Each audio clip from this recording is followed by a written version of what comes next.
हरे कृष्णा भक्तों, राधे राधे। स्वागत है आपका हमारे यूट्यूब चैनल पे। जैसा कि हम सभी ने सुना है, एकादशी व्रत करने वाले को दुख छू तक नहीं सकते हैं।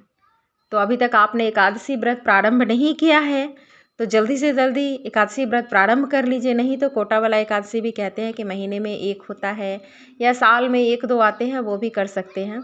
अभी लेटेस्ट माघ मास खटतिला एकादशी आने वाला है, तो महात्म्य भी श्रवण करके पुण्य के भागी बन सकते हैं। इसका महात्म्य श्रवण करना बिल्कुल मत भूलिएगा, बहुत ही सुंदर कथा है। आज हम माघ मास महात्म्य में 12वां अध्याय श्रवण करेंगे, जिसमें कि एकादशी व्रत करने वाले की महत्ता बताई गई है। तो आइए बिना देर किए कथा प्रारंभ करते हैं। यमदूत कहने लगा कि जो कोई प्रसंगवश भी एकादशी के व्रत को करता है वह दुखों को प्राप्त नहीं होता।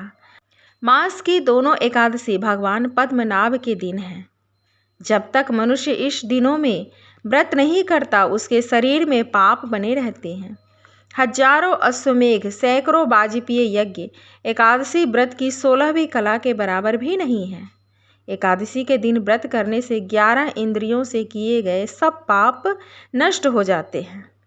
गंगा, गया, काशी, पुष्कर, कुरुक्षेत्र, यमुना, चंद्रभागा कोई भी एकादशी के तुल्य नहीं है। इस दिन व्रत करके मनुष्य अनायास ही वैकुंठ लोक को प्राप्त कर सकता है।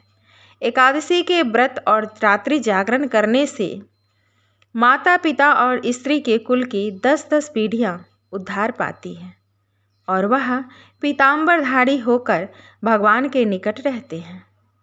बाल, युवा और वृद्ध सब तथा पापी भी व्रत करने से नरक नहीं जाते। यमदूत कहता है कि वैश्य, मैं सूक्ष्म में से तुमसे नरक से बचने का धर्म कहता हूँ।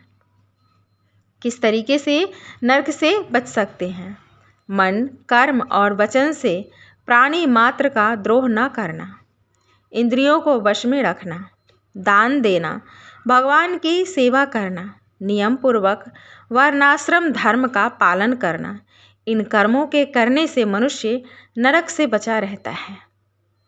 स्वर्ग प्राप्त करने की इच्छा से मनुष्य गरीब भी हो तो भी जूता, छतरी, अन्न, धन, जल कुछ न कुछ दान देता रहे। अगर गरीब भी है तो फिर भी दान की बहुत महत्व बताया गया है। तो जरूर जो कुछ सामर्थ्य हो, जितना हो सके थोड़ा बहुत भी दान जरूर करना चाहिए। दान देने वाला मनुष्य कभी यम की यातना को नहीं भोगता तथा दीर्घायु और धनी रहता है। बहुत कहने से ही क्या, अधर्म से ही मनुष्य बुरी गति को प्राप्त होता है। मनुष्य सदैव धर्म के कार्यों से ही स्वर्ग प्राप्त कर सकता है। इसलिए बाल्यावस्था से ही धर्म के कार्यों का अभ्यास करना चाहिए। ये नहीं कि कहते हैं कि हम अभी से क्यों धर्म करें, अभी तो हमारी जवानी है, हम अभी जवान हैं, अभी मौज मस्ती करेंगे, जब बुढ़ापा आएगा तो भजन करेंगे।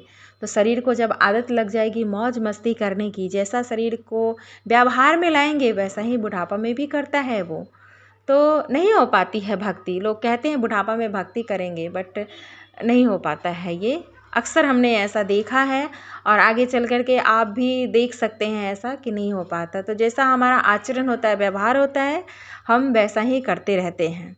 इसीलिए बाल्यावस्था से ही कोशिश करती रहनी चाहिए, भक्ति का आचरण करते रहना चाहिए। मिलते हैं नेक्स्ट वीडियो में। कल के अध्याय में हम 13वां अध्याय श्रवण करेंगे। तो अपना पुण्य देकर भाई को नरक से किस तरीके से निकाला है वो श्रवण करेंगे। तब तक के लिए जय श्री कृष्णा, राधे राधे।